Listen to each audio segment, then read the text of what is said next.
All right, guys. First, let me just say thank you to everybody again. Without your partnership, we can't do what we do, which is get the word out to the community that we've got to come together. Yet again, years later, we stand here talking about the same circumstances as it relates to guns going off in our community. Last night, I don't know what the actual number is. We're still looking into this investigation with the police department, but somewhere in the neighborhood of between 7 and 11 people were shot. One personally I do know, which is one of my sorority sisters, her daughter was shot last night in the back. Bullet fragments actually hit her back, and if it were not for her bra, they said, she probably would have worse damage. But fortunately, she was able to go home last night. That's not the case with the individual that lost his life. A young man, for the most part, who just came here to enjoy himself and lost family members in the same area, not far behind. A couple of years ago, he lost one of his loved ones. So here it is, he comes to enjoy music and winds up being shot and killed. We can't keep having this. And we say that over and over again, and I gotta be honest with you. There's nothing our politicians can do at this point except support those that are on the ground out here. But what we have to say to our community is that we have to step up. We had this conversation when a 13-year-old was just shot over in Bed-Stuy. We have to step up as a community. We can't keep allowing this to happen and be passé thinking that this is the norm. It can't be the norm. We won't allow it to tick back up. We're understanding that there's been a 30% increase in shootings in our city. And we have to get on top of this. And we can only do that as one community and one family. And with that being said, that is exactly what we're pushing forward on. Unfortunately, the summer months hinders us from being able to get all of our leaders to the table because some are vacationing. But as of September, along with the National Action Network, we have announced and will be announcing the official announcement of the One Family, One Community initiative. And I want you to stay tuned to that, because that's the first and only aggressive program and campaign that will allow us to put 10,000 mentors in our schools and also in our housing developments that are distressed. And right now we're joined here by Bishop Phillips, so I want to open up with first, and then I want to go in. That way you can have the groundwork. But and then we'll go into our elected leaders. You have our borough president, who actually I've been on the phone with since 1 o'clock this morning, and also we're joined by our public advocate, Jemani Williams. But let's hear from Bishop Phillips. He was on the ground. He runs the CERT team, which is the Crisis Emergency Response Team that works directly with us in the National Action Network and Advocates Without Borders. He was here with the families, prayed with them in the chapels at the hospitals. As you know, they went to both hospitals, Brookdale and Kings County. And I want to bring Bishops to the forefront. Good morning. I just simply want to stand here this morning and denounce the senseless violence that's taking place in our community. We stand shoulder to shoulder with our borough president and Tony Herbert and other members of the community. It's simply, plain and simple, it's senseless violence in the community. To go into a hospital week after week, month after month, to hold families, to pray with families. It is senseless. We denounce all the violence, all the gang banging, whatever's going on in the community. The children, the families need to come out and have a good time and enjoy themselves. We denounce it, we stand unified, and we continue to pray and support the families in the community. The violence in this community, in our borough, in the city needs to stop. God bless you. Thank you. Let me add to this as well, and I'm glad, because there's never been a time that we didn't call the borough president to step up. In this very community, we stood together in front of the 73rd precinct and turned in guns with some of the leaders you see organizing in the back over there, who's going to be joining us shortly. Well, we've turned in guns because we want to get them off the street. But let me say this, this is not about egos, this ain't about a personality, this is about saving our community. It's not about somebody grandstanding wanting to be on TV to make themselves important. This is significant enough for us to come together as one community. This ain't about Tony Herbert or anybody else. This is about us saying that we're tired of seeing our people dying on these streets. So with that being said, we're joined by a number of leaders in the back, but at the same time, I want to bring forward our leader, the borough president, Eric Adams. Thank you, Tony. And I want to really thank Bishop and Tony, because it's the daily actions that really resolve some of this gun violence. And both the bishop who was out all night, Reverend Terry Lee, and some of the other leaders who are here, who have really been part of this on-the-ground conversation. You can't police violence with a 20,000 feet view. You have to be on the ground. I also want to really thank the public advocate. The public advocate and sent this message out long ago that gun violence should be treated like a public health crisis. And that will call for the city to coordinate all of the agencies involved And if you don't have that coordination, it becomes problematic. And so there's just a few points I want to raise. One, the city must first classify gun violence as a public health crisis. Because we have been successful in decreasing violence in the city over the last 20 plus years, there is a feeling that the city is safe, so we don't have to really turn up the action and activity. And that's wrong, because our success has pushed crime to certain areas of the city, the Brownsville of the city, the South Jamaica, Queens, the East New York. And now it's time to switch to a different model, and the CMS, the crisis management system, is the model we should be shifting to. We have allocated a sum of approximately $36 million to that system. But that system is not putting money on the ground where the money is really needed. For example, in many of our precincts, we have many what's called hotspots. Hotspots are places where you are likely to have shootings. The 73rd precinct where this shooting took place, we only had one hotspot that was designated. And that sends a strong message. So our goal is to make sure that the crisis management system has a comprehensive approach with the Cure Violent model, RV, mobile response, visiting schools to mediate violence, respond to hospitals. Last night at the hospital, it was total chaos because there was a lack of coordination between the hospital staff and those who are part of the Cure Violence model, and so it was difficult for people to really coordinate in a real way. Juvenile detention centers, working with families, getting ex-gang members and having them get employment and doing a coordinated effort and wraparound services. When we want to end the last vestiges of violence, particularly gun violence in our community, we can't ostracize the CMS system. We can't ostracize those people like Man Up and what the Bishop and Tony Herbert is doing on the ground. We can't keep them away from the table and part of the conversation. We have cases now where they respond to hospital staffs won't speak to them. We have police personnel who won't give them the support they need on the ground as they try to prevent the retaliatory shootings.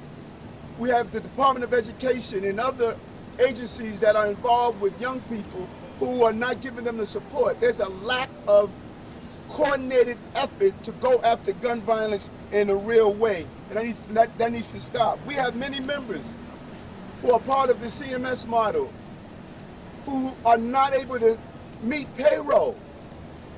When they come out and spend, last night they were out all night and we're not able to pay them. A police agency has a multi-billion-dollar budget. It is a rounding error to give $70 million to cover every hotspot in our city to make sure we de-escalate gun violence and what gun violence is doing.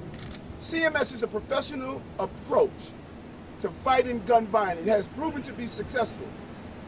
The commissioner and others, they talk about police and community operating together. That's a bumper sticker and a slogan if you don't put the resources on the ground to prevent shootings like this from taking place. Yes, the city is safe. Yes, we've done a great job in fighting crime. But also, yes, and true, the communities that have always been the anchor of our public safety crisis, they're being ignored if we don't allow the everyday men and women who live in these communities and have decided to commit their lives to ending gun violence. If they're not part of the conversation, we're only going to get but so far. And that is where we are right now. That's what our call is for. Our call is really to allow these groups that are on the ground to get the necessary funding that they need. The mayor's office of ending gun violence is spread in so many different directions.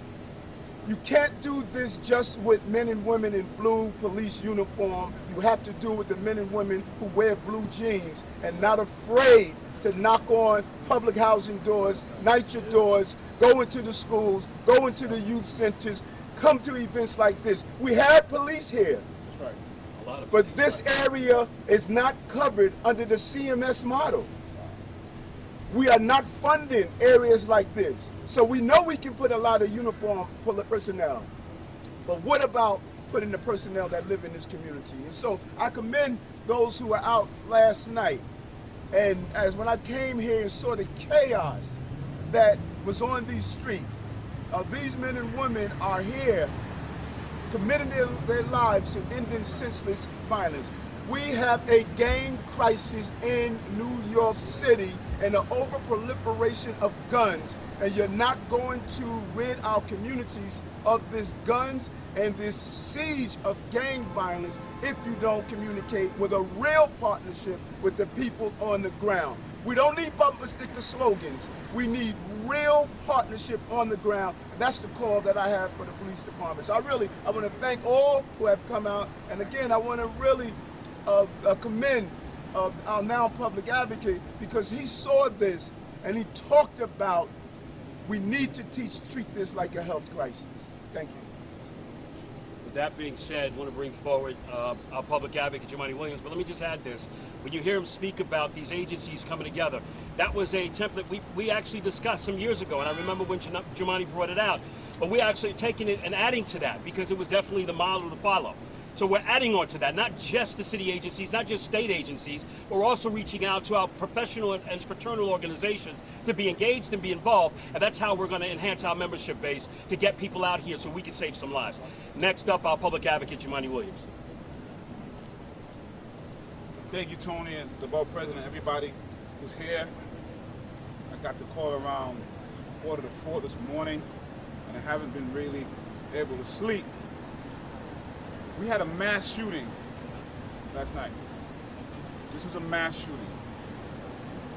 And it happened at a revered event that happens annually. A revered event that our seniors come out to enjoy themselves. And damn it, somebody shot it up. That's what happened. One of the most revered events in Brooklyn, in Brownsville. There is no part of street code that says you can shoot up an event where our seniors are enjoying themselves, period.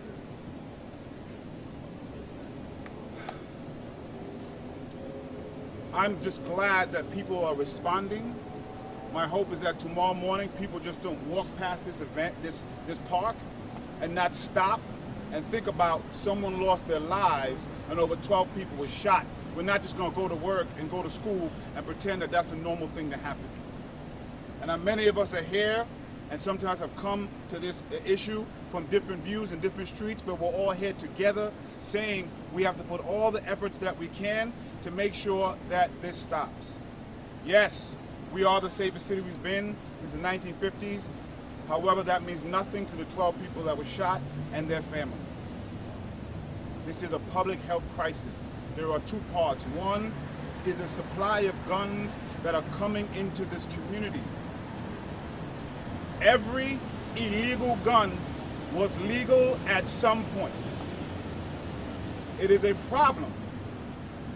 We have some awesome gun laws in this city. It is other people's gun laws, including some upstate, and of course down south, that keeps this pipeline coming. It is the legal gun law system that is the problem. That is what creates these illegal guns to begin with. The second part is the demand. That is where the municipality and folks on the ground have the most control, taking away the demand of the violence to begin with. And that's where all of us are trying our best to get at.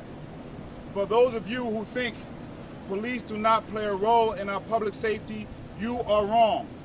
And I thank the police who were here to respond rapidly. They are best to respond to acute situations. For those of you who think police are the only response to this kind of violence, you are also wrong. If they were, it would have been solved already.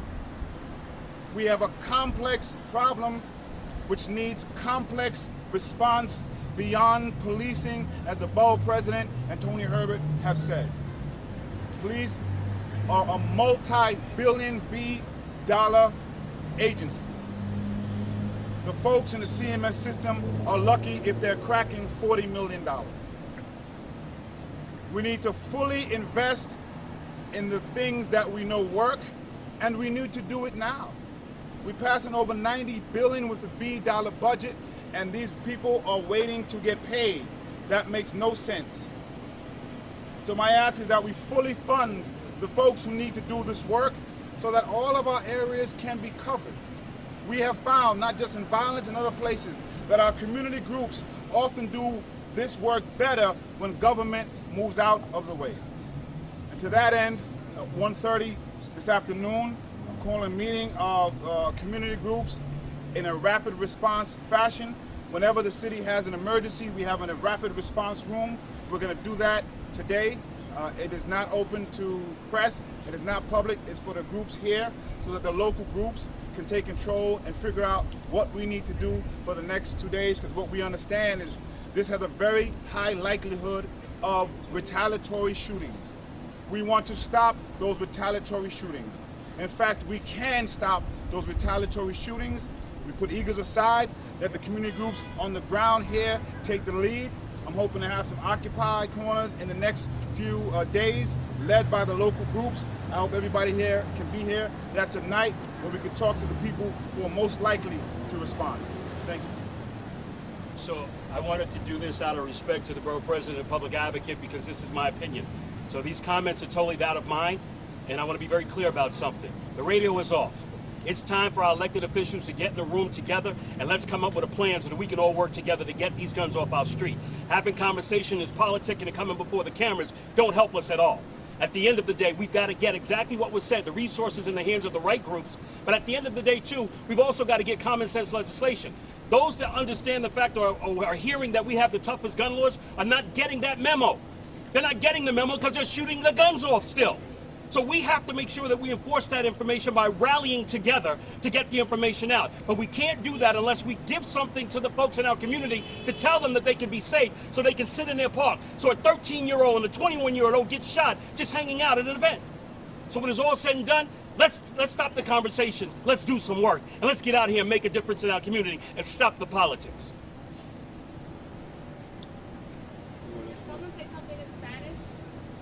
Bishop. Buenos días, estamos aquí en este día para denunciar la violencia que pasó.